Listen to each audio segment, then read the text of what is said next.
Hi, look at this fighter plane on your screen.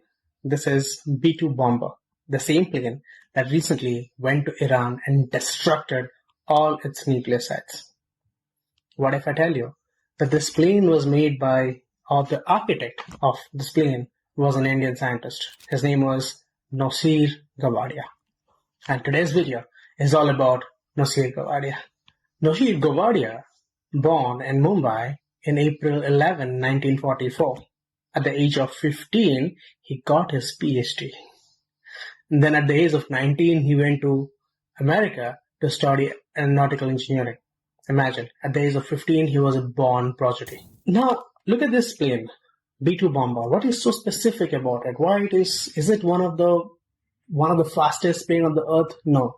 Is it the plane that can carry highest payload of bombs? No. Then what makes this B-2 bomber so effective?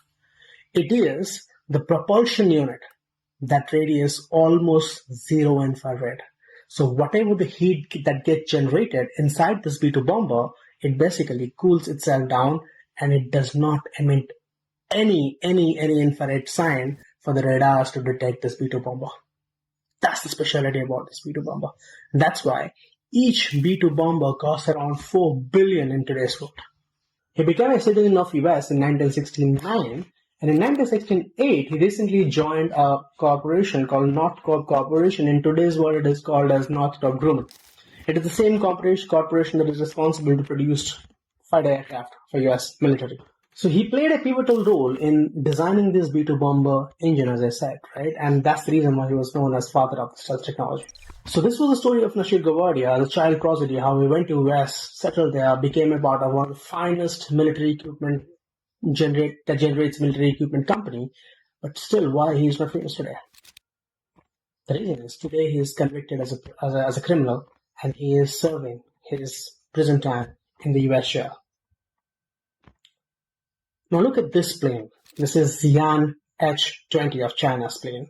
And look at this B-2 bomber on your screen. They look exactly similar. How can it be that the military technology of one country is copied by another country? Now here comes the story. So Noshir Gowadia left Northrop Corporation in 1986. And between 2003 and 2005, he traveled to China 6 different times.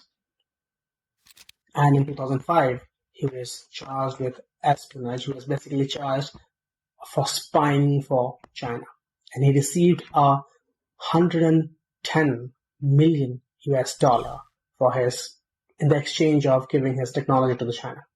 And as a result, in US military raided his house in 2010, and around 2011, he was convicted for 32 years of jail. Now, why am I sharing the story of Noshir Gowadia with you? Because a man who was so successful, he was charmed as the father of B-2 bomber. Because of his greed, because of not being satisfied with money at that level, he sold his own country. And today, nobody knows him. So, from this story, we must understand that no matter what position of life we are in, it's important that to balance our monetary greed, to balance our greed for power, and to make sure that we do not become another Noshir Gowadia. That's it for now. This is Sankar Siddhant, and you are watching the Sankar Siddhant channel.